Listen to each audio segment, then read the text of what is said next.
Come in. So good morning, folks, and welcome to PDM's monthly forum, this time talking about vocational education and the issues about vocational school admissions. I'm Peter Enrich. I'm on the PDM leadership team, and I'm going to be facilitating. And I'm going to dive right in, introduce our two really wonderful guests who are going to be speaking today and who we're tremendously appreciative of having. The first is Dalida Rocha, who wears many, many hats, and there are actually three that led us to really want her to be on this forum. First of all, many of you may know her as the executive director of Neighbor to Neighbor, which is a tremendously effective grassroots organization in a number of our gateway cities around the state and does wonderful grassroots work. Second, she is one of the members of the State Board of Elementary and Secondary Education, filling the labor seat on that board, and so plays an important decision-making role in the topics we're going to be discussing. And third, she has a background that is particularly relevant. She, having arrived in the U.S. as an immigrant from Cape Verde, was educated at Madison Park High School and is a proud product of our vocational education system, and so knows it with a perspective that is particularly valuable to bring to this conversation. Our second guest is Marian Albert, who is a senior attorney at Lawyers for Civil Rights, the organization that many of us knew for many years as Lawyers Committee for Civil Rights Under Law. I've had the privilege of working with her on a bunch of education-related issues. She's a very talented young attorney with a broad portfolio in a range of working on employment issues, on police misconduct issues, but I've known her best for her work on education issues, and she has been both a member of the Vocational Education Justice Coalition that has played a leadership role on these issues and has served as one of the attorneys in the legal work for the coalition. Before we start, though, I do want to say, first of all, I know everyone's attention is focused on a range of issues that are more immediate and in many ways more problematic and concerning than the ones we're going to be discussing today. And I just want to express our gratitude to Dalida and Marian, both of whom have heavy loads to carry in work around the immediate Trump administration crises, especially around immigration issues. And for them to take the time away from that urgent work to talk with us about this issue is something we really appreciate. PDM has always kept its focus primarily on state and local matters. The vocational education admissions issue is one that we've been working hard on for nearly a decade now, and it's important to move it forward even in the midst of all else that's going on. We certainly hope that all of you are focusing a lot of your time and energy on addressing the national crisis that we're facing. But at the same time, I think we do need to keep an eye on progress on local issues here that make a real difference in people's lives. And, in ways, what we can do at the state and local level, it may be the place we can do the most to actually help people's lives while we deal with the political crisis that we're facing.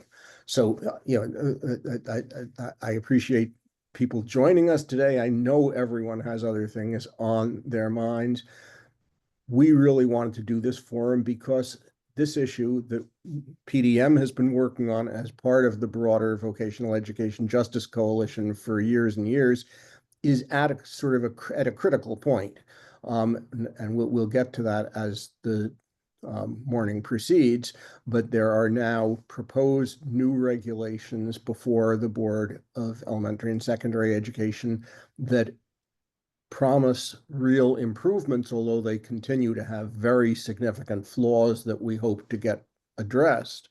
And the public comment period is open. We're going to talk before we're done today about ways that you can help out by producing public comment and sending it into the Board of Education before they make their decisions. Probably the deadline for the public comment is April 18th. They will probably be making decisions in May.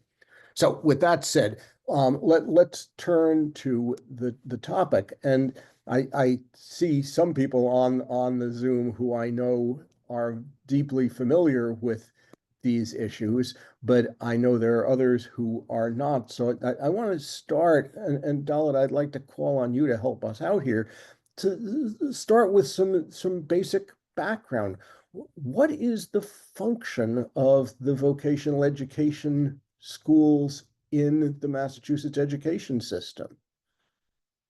Thank you, Peter. Thank you for inviting me, and thank you for also naming all that some of us are carrying and trying to address in this moment. And if you see me looking down sometimes, it's because I'm a part of a rapid response team in the state. So there's a lot unfolding in terms of immigration. So sometimes I may have to attend to something, but I'm here and happy to be here to on this important issue, right? So it's important to take a step back, even before we start talking about vocational education, right? Like just public education in general. Public education was truly meant for the poor and the working class under this assumption that children needed to be educated in order to be able to find good jobs, therefore strengthen the economy. That's what we learned, right? And it's public education, which means that everyone should have access to it without obstacles. And then you factor in vocational education, right? There was, and actually it was Massachusetts governor who asked for an analysis of the education and formed a committee because he said that the education system, the public education system, was not, being taught in a way that it met like the moment, and it was about children really having the ability to have the skills that they need to like enter society if they did not want to further higher education. So and as this I like this saying since I was a kid, if you measure a fish's ability to climb a tree, you know the smarts by the ability to climb a tree, then the fish is going to be deemed not capable, right? Like not smart. And that is what the vocational education is about, right? For children who are like learn better with their hands, right? For children that already know kind of what they want to do, and for children who don't know like the traditional education is not necessarily for them, right? So that is the function of the vocational schools, is to equip students with the skills that they need to enter the world, because not everyone wants to pursue a higher education, right? Or not everyone feels like they can pursue, they have the resources to pursue a higher education, and we want to ensure that they have the skills to be able to be successful, to be able to have this opportunity to move from the poor class to the middle class, and that at least from my point of view, from my understanding, right? So talk a little bit about, I mean, aside from the obvious fact that the vocational schools do provide training relevant to a wide range of careers, how is the education provided in the Vokes different from the education provided in the more the college preparatory schools? Sure. So I myself, as a graduate of a vocational school, the vocational school has the model of 50%, academics and 50%, vocational technical skills, right?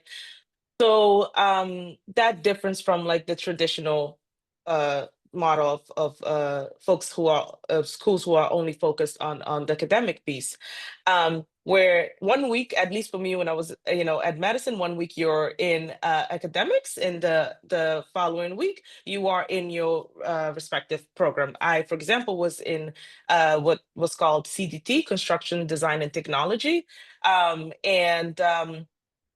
also, there was a moment in time where the main focus of vocational schools were just the technical piece, or was mainly the technical piece, until I believe about 1806 or so. No, I forgot, getting my dates mixed up.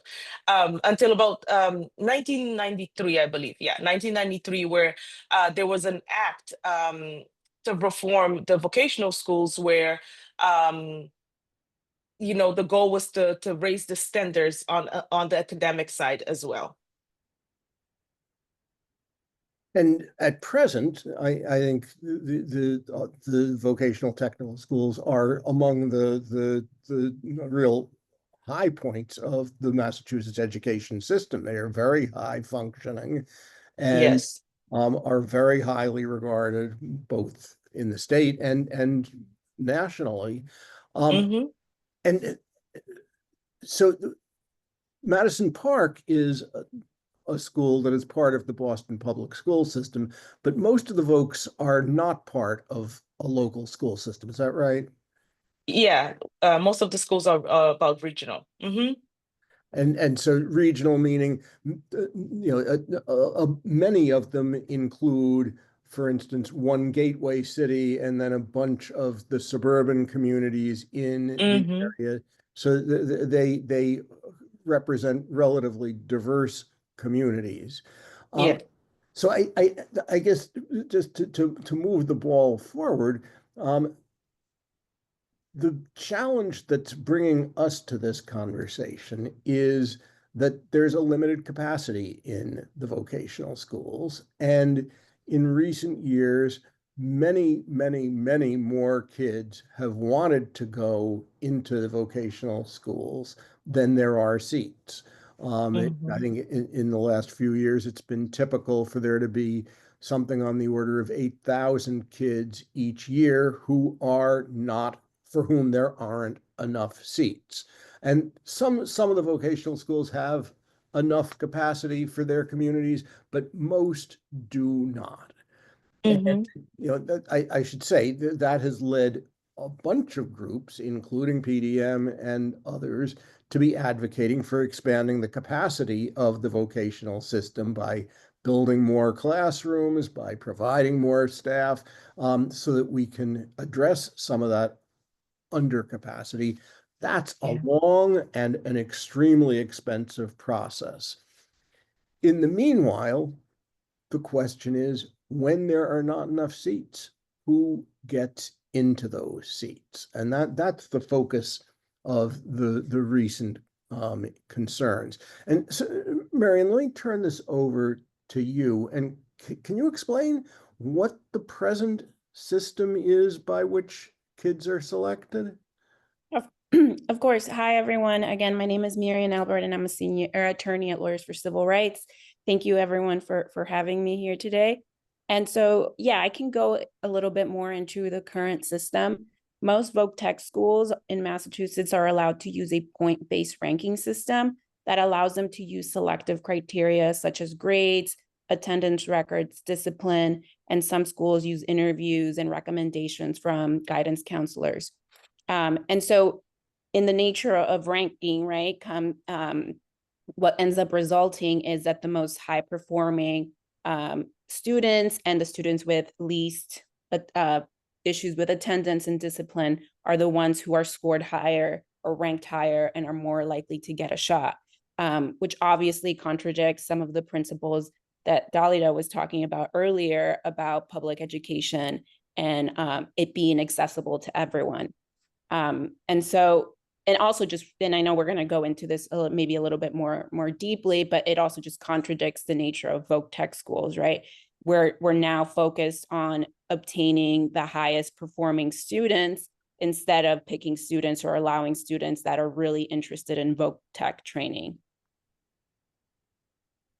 So yeah, just to be clear, we're ranking kids based on their grades and attendance and discipline record in middle school, primarily in 7th and 8th grade.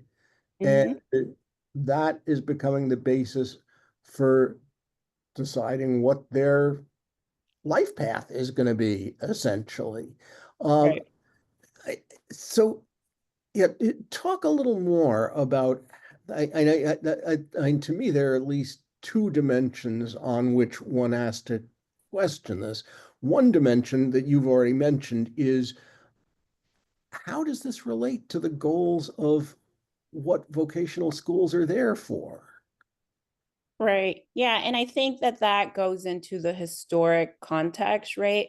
The history of voc tech schools and like education laws in general, right? When and Dan French, who's also a part of the coalition, often talks about the fact that when MCAS scores were implemented, right, that's where there was this huge pressure from voc tech schools to make sure that they were able to perform well. And so that was where they shifted to being able to use all of these different selective criteria, which we also know, affects certain populations in a certain way due to how the world works, how racial bias works, how all of these different issues, work in society today.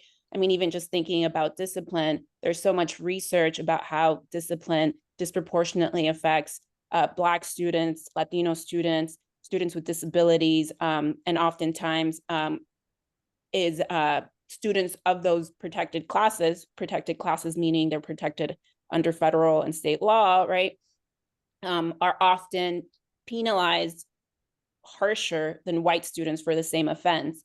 And so you can easily see how using that criteria to admit 9th graders, right, you're taking instances in the 8th grade and the 7th grade where there's going to be some form of racial bias in the way that discipline is administered and grades is administered truly as well, and how that's going to affect a student's ability to be able to even apply to one of these schools or be admitted to one of these schools. So before we dig a little deeper into these issues, the problems with the present system, and I do want Dala to invite you into that conversation as well, but maybe first it makes sense, Marion, for you to explain one more thing to people. What's the role of the State Board of Education in establishing these policies? Right. So BESE, which is the Board of Elementary and Secondary Education, is the governing body that approves regulations like the one that we're currently, debating about voc tech admissions. And so no regulation is binding unless BESE has approved it or votes to approve it. And then DESE, which is the Department of Elementary and Secondary Education, is under the direction of the Commissioner of Education, which is appointed by BESE, and they're responsible for basically administering the regulations that are, voted by the board and making sure that it's being implemented and complied across the board. And so this is why we're seeing DESE, drafting the policies, but ultimately Bessie is the one who is responsible for voting on it and being, and then making it actually an official regulation or policy. And so, in fact, you referenced the changes that dated all the way back to it was actually the early 2000s when the MCAS requirement was first going to become a binding requirement for graduation, that it was the State Board of Education that stepped in at that point and said that districts could use a combination of attendance, grades, discipline, and interviews as criteria for deciding who to admit. And then I guess it was Dalida, before you joined the board back in 2021, they amended those regs to put some restrictions on the ways that they could use discipline and attendance, but left it largely still to the local, to the regional schools and to the local schools to determine what the policies would be. And as Marian said, those policies have continued to be ones that rank kids based on seventh and eighth grade performance. And so, Right. so Donna, you're going to be a decision maker on this, and I know you want to keep your mind open as you hear the responses to the proposed reg. But I do want to invite you to share. Do you have thoughts about how the present system is working and how it relates to what you've described as the purposes of the vocational system? Sure. First, I should have said this in the beginning. Let me just make it very clear so folks understand that although I'm on the board of the education, I'm not here in that capacity. I'm not speaking on behalf of the board. And yes, I do have to keep an open mind. And the reason that we're even having this discussion and going over the regs and all of it is because the numbers have shown that children, students from the protective class continues to be accepted at a less rate, right, than other students, than their counterparts, right? So that is a problem, as Miriam was saying, right? We have a protective class of, students, students with disability, English learners, and students with special, with special needs, right? And they're being accepted And students as, of color as and well. students of color is yes. So they're not being accepted at the same rate, right? And the numbers are the numbers, right? We're not making up the numbers, and that it's a problem, right? That is a problem, especially when we go back to the roots of public education, right? That public education was precisely to make sure that those students of color who were at some point could not have access to education, right? That students with disability, that English learners like myself, arriving in Boston in 2000 without English and just going straight into Madison Park, right? So the students from the protected class needs to be protected, right? And that is why we're having this conversation. It's simple. Marian, can you, we had asked Dan French from Citizens for Public Schools, who has been the one who, for the coalition and actually for the board who as well, has been the primary provider of the primary analyst of the data that the Department of Education collects about the impacts of the present system on kids in protected classes. But can you give us just a quick overview of what those numbers look like, and also of how they were affected by the changes in the regs in 2021? Sure. So I was going to add that after the board made the policy or regulation changes in 2021, really what what happened was that they mirrored the federal civil rights standard in the text, but in reality, it, like Peter said, it left schools with the option of being able to use this or not. And there wasn't really that much oversight as to like whether they were following the federal civil rights standard. And so I guess before going into the specific numbers too, and before we get more into the weeds, I think it might be helpful to also just talk about what are the laws that are really actually implicated. And so we keep talking about, students from protected classes. Well, like, what are the laws that protect these students? Well, mainly, and also with, like Peter said, the coalition filed a civil rights complaint with the Office of Civil Rights with the Department of Ed in 2023, and it focuses really on Title VI, which is the Title VI of the Civil Rights Act, which prohibits recipients of federal funds, which includes all public schools, including VOC schools, from discriminating based on race, color, and national origin. And so that also encompasses English learners, students of color and English learners. On top of that, the complaint also emphasizes claims under Section 504 and Title II of the ADA, which protects students with disabilities from discrimination. And in both of those laws, recipients of federal funds are not allowed to implement policies, including admission policies that have a disparate impact on protected groups, right? So that includes students of color, English learners, students with disabilities. And so all of these school districts and individual schools that receive federal funds have to comply with these laws. And so you will often hear us, the coalition, a lot of lawyers talk about the disparate impact standard. And like what that really means is basically that schools have to ensure that there is equal access to all qualified students and to avoid criteria in policies that disproportionately screen out students from these protected classes. And if they are going to use some type of criteria, that it has to be the least discriminatory method possible to achieve that legitimate educational goal.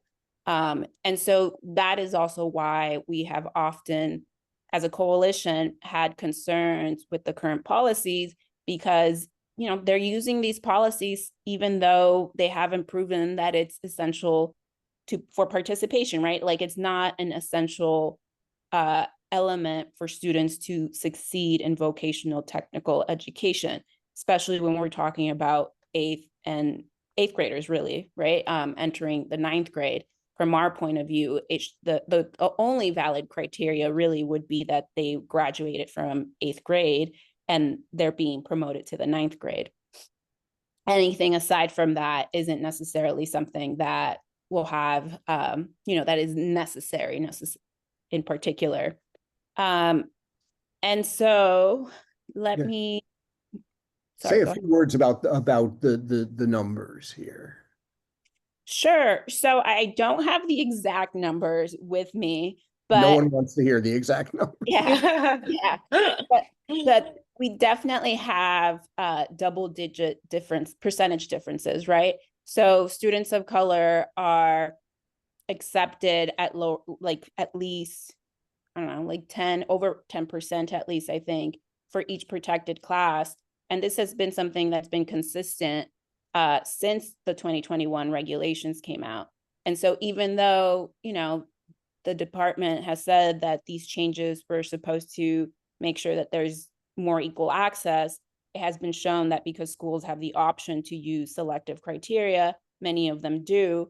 And when that happens, the population that results from the students who end up attending these schools tends to be more white, tends to be students without disabilities, not English learners, and usually more affluent students as well.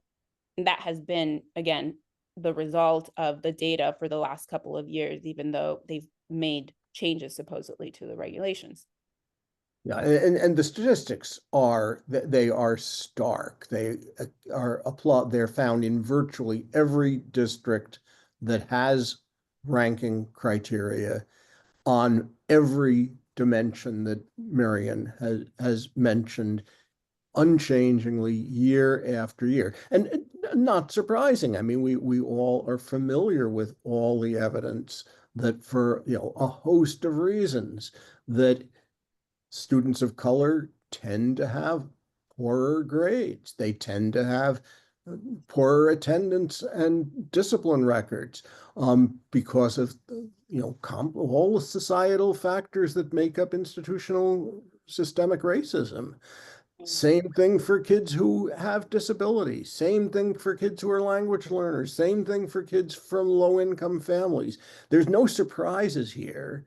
The surprise is that the state has, for more than 20 years, kept using a system that, predictably and demonstrably discriminates against those kids who are protected by federal law, and also who are among the kids who are going to derive the greatest benefits.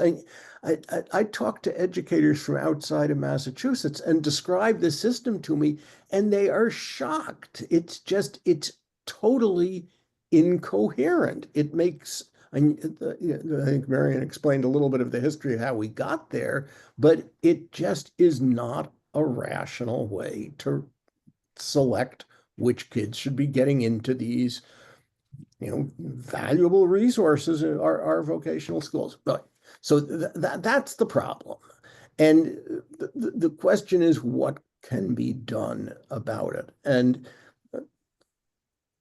I should just mention that, we, along with the NAACP, with the coalition of many community groups around the state, and the two major teacher unions have participated in a coalition, the Vocational Education Justice Coalition, that has been lobbying and advocating and bringing a legal complaint, as Marion mentioned, and pushing legislation, all with the goal of replacing the ranked order system with a simple lottery. If there are more kids who want to be in the voc, put them all in a hat, pull names. That may not be the most rational way to select the kids who will derive the greatest benefit, but it at least gives everyone a fair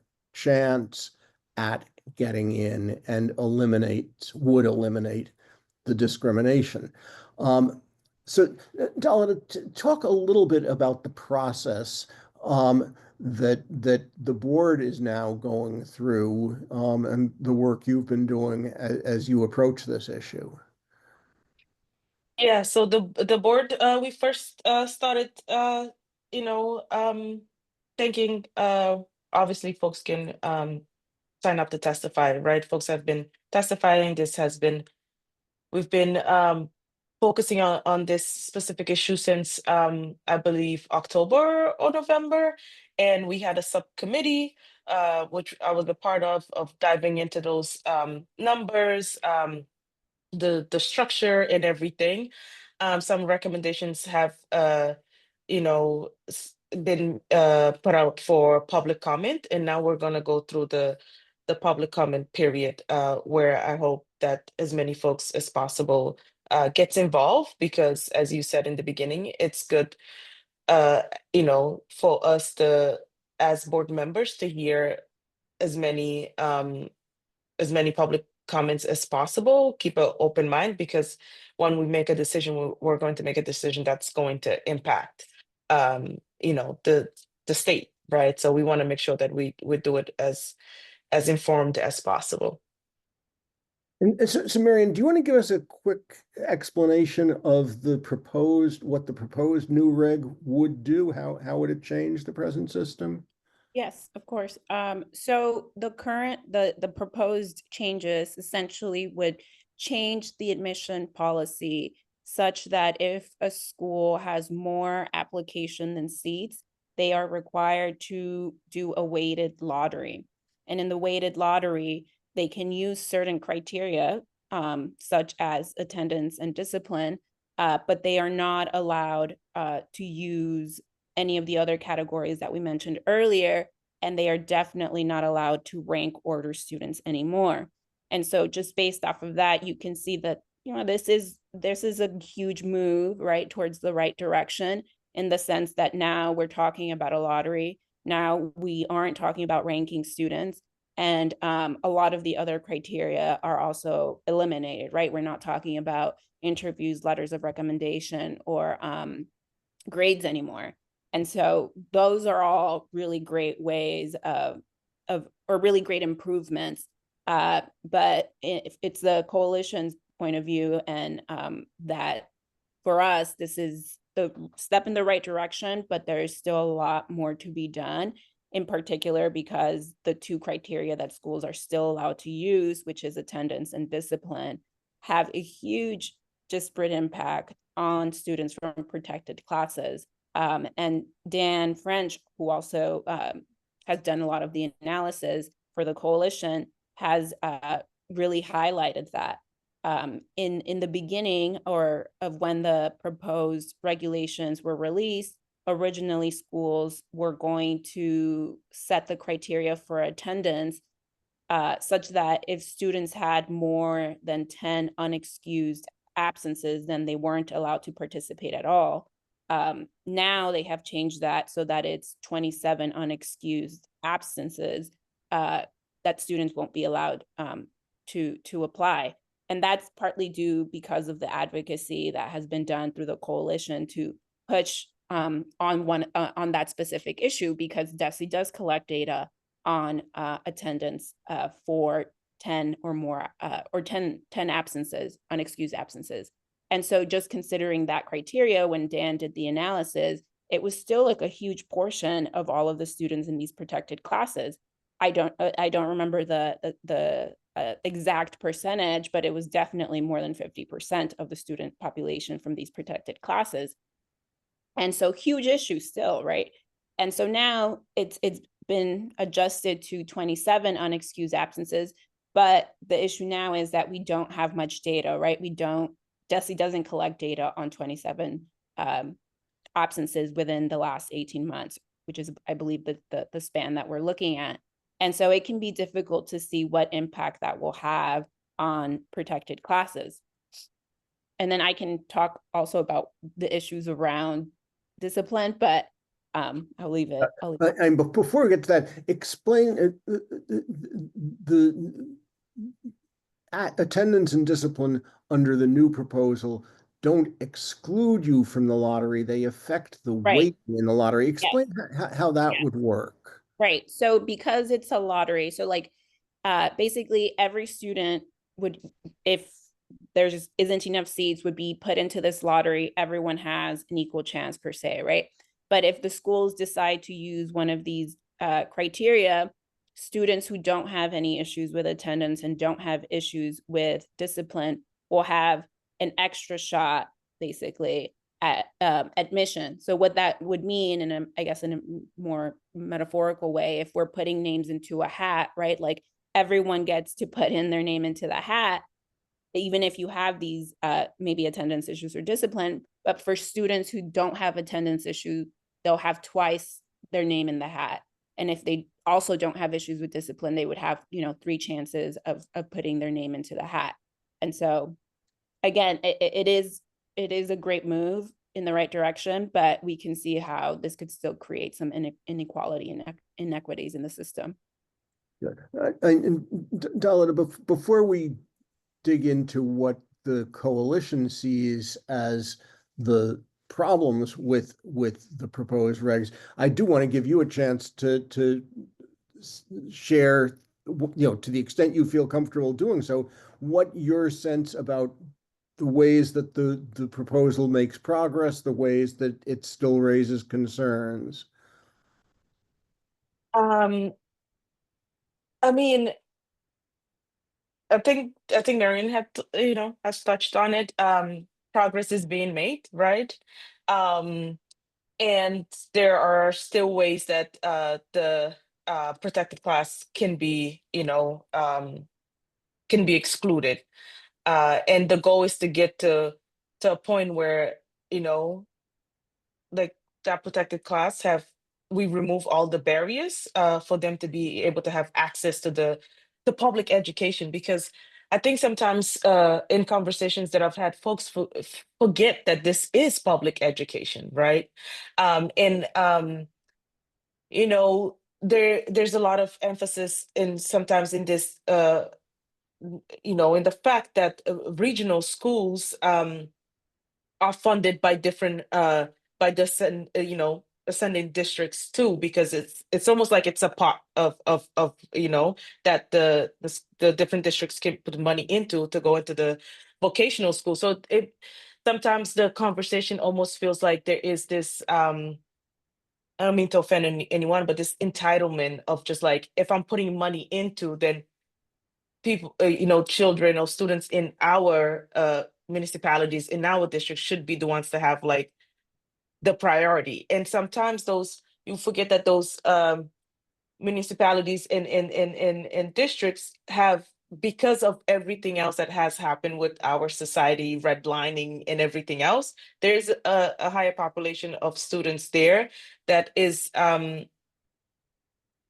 necessarily from the protected class, that is going to continue to benefit, instead of the children who public education are truly meant for to benefit from. So yeah, there's progress being made and there's work to be done. One other area where the regs really actually do make a significant improvement, one of the challenges has been some local school districts, partly because of the financial issues that Dalida referenced, try to prevent the kids from their schools going on to the Vokes, taking money with them away from the local school district. And so some middle schools have been very protective and have not let the Vokes get in to publicize their programs, have given the kids opportunities to learn. And one of the things the regs would do is to put an end to that, to require that every middle school have a full plan for how kids can learn about their opportunities before the selection process. And I think that's an important piece, Yeah. one that I think our coalition shares with the vocational schools as an important piece of progress. And eliminating exclusionary factors certainly helps. Getting grades out of the process certainly helps. Turning it into a lottery rather than a ranking certainly helps. But the coalition is focusing on three areas that are deeply concerning still. And so let's take a few minutes to talk about each of those. And again, our hope is that some of you will take this as your own concern and share public comments with the board around some of these issues, as well as praising the positive things. So I guess the one to start with is the discipline standard. No, let's start with the attendance standard, because it's the one that affects very large numbers of kids. So the criterion would now be 27 unexcused absences over the year and a half before applying. What's wrong with that? Yeah, sure. And I think, right, the argument from the opposing side is that, we obviously want to reward students' commitment to schooling, right? Like, it's good to require some type of attendance in schooling. And like, yes, that is important, right? But that can still be a concern when it in regards to equity. And so what often has happened, and there's a lot of studies on this, a lot of social science research about how students from disadvantaged backgrounds often have higher absentee rates for reasons that are often out of their control, right? We're talking about students who might be in unstable housing, in poverty, who may have health issues or their family members have health issues. They might have lack of transportation, right? And there are a lot of different cities that might not have the best public transportation. Or like I said, they might have family members that they need to take care of who are sick or elderly, or siblings that are younger than them. And so oftentimes these things are not something that are necessarily communicated to the school in the way that the school expects. And sometimes that's due because of all of these different factors. It could be because the family doesn't speak English, right? And doesn't really know how to navigate the educational system here in the United States. There's so many things. And I think most recently, two factors that have really impacted this criteria is COVID. We all saw how COVID really affected attendance rates just a couple of years ago, and how that continues to be an issue that's being looked at. And now, even more recently, immigration raids, right? And the chilling effect of immigration enforcement. And that's something that we've seen very much so locally. I'm a resident of Chelsea, and a lot of Chelsea officials have shared how in the weeks following the inauguration and whatnot, there had been rumors of raids happening. And even though it wasn't true, there was such a huge decrease in attendance. Why? Well, because even if the students are US citizens, but if they live in mixed status families, or their parents are undocumented, or other family members, they are obviously not going to send their kids to school, because who's going to drop them off, right? Like, there's a fear that's very reasonable and very real for these families. And so to think that it's appropriate to use this criteria in a moment where this is happening and it could be used against these students is really a huge red flag for us. Yeah. Let me just add, first of all, I'm on Martha's Vineyard, and we've seen exactly the same thing with the Brazilian community. Attendance in the high school has dropped precipitously since January for very good and sufficient reason. Two other points to add on the use of attendance. First, the focus is on unexcused absences. Often unexcused absences are because parents don't recognize the importance of getting the documentation to get an absence which could be excused to be an excused absence. And that, again, particularly affects families who aren't English speaking, who are not as connected to the school system as others. And so it's not a particularly good measure of who would be good students for the Vokes. Also, to some extent, those absences reflect kids who are disaffected from the kind of education they're receiving in the middle schools. Again, exactly the kinds of kids for whom the alternative pedagogy and the alternative pathways of the Vokes are most important, not least important. So it doesn't make a whole lot of sense to favor kids just on the basis of better attendance records. How about discipline? And Marion, you talked a little bit about the discriminatory character of school discipline policies. Say a little more. Yeah, sure. So I guess I can talk a little bit more specifically about what the new regulations say. And so the proposed regulations say that basically anything that involves serious offenses as defined by General Law, Chapter 71, Section 37H, which covers offenses like possession of a weapon, drugs on school grounds, or assault on educational staff.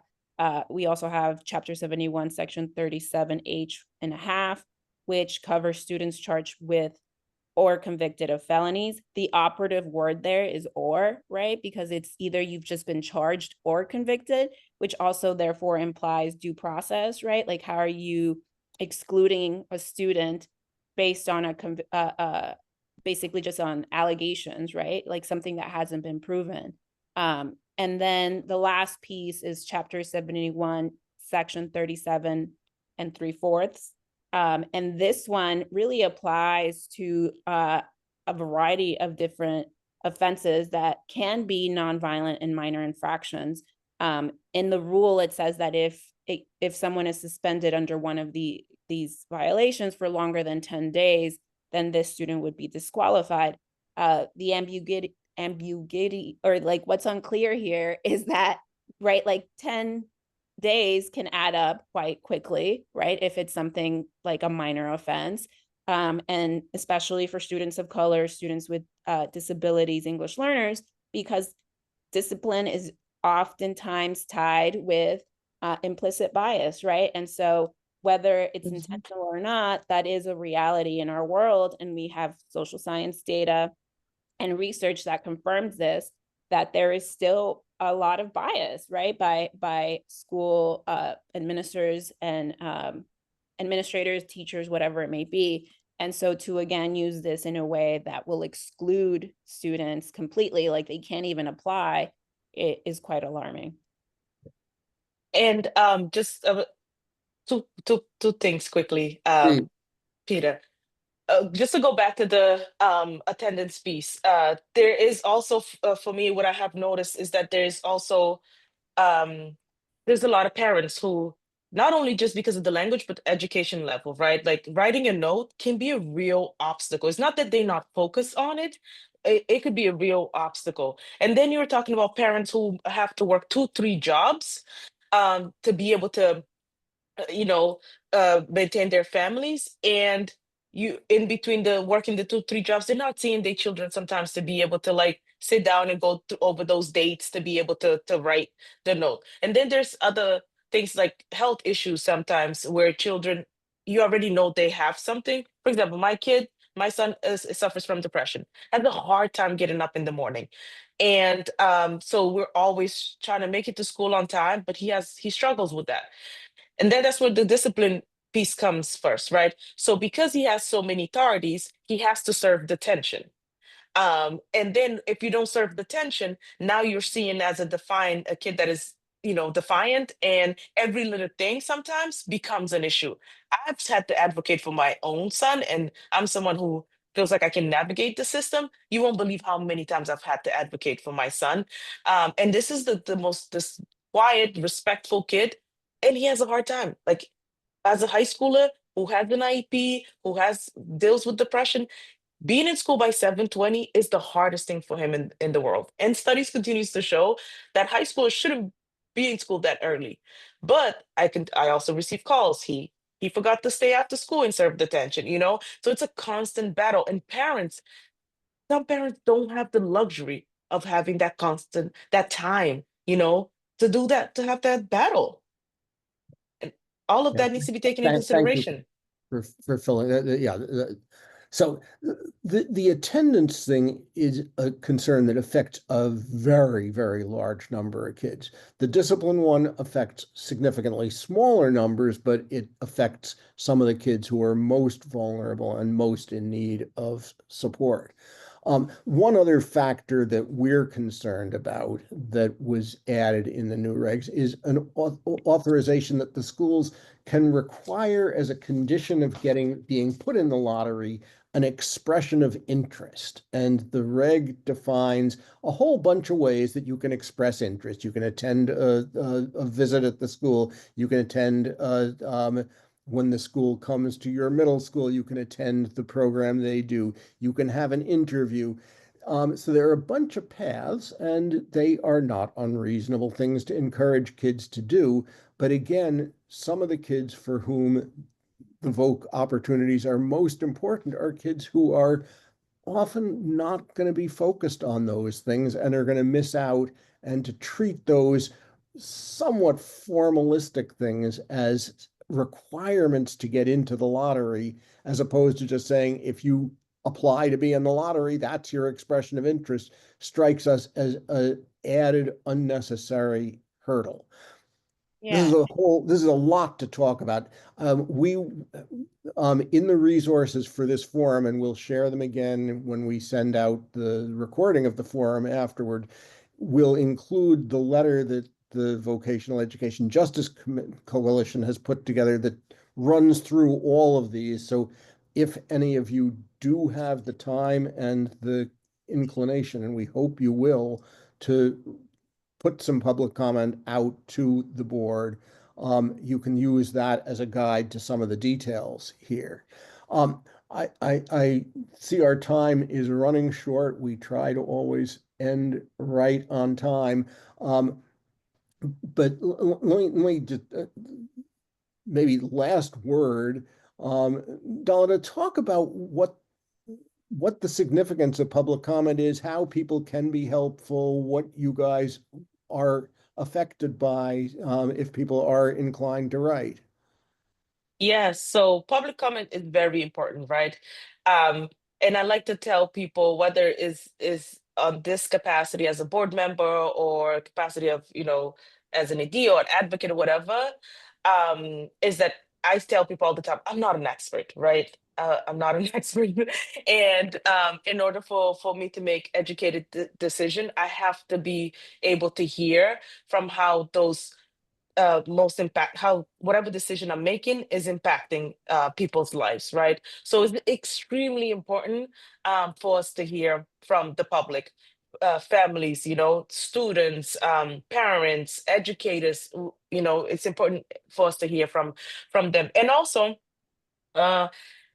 it may be hard to believe, but I do read, the written comments, and I think most folks take time to read the written comments.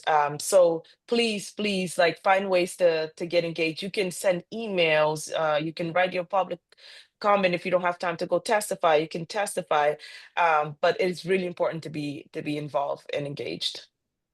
And I should note, I've been told the Association of Vocational School Administrators has been a very strong opponent of moving away from the rank ordered system.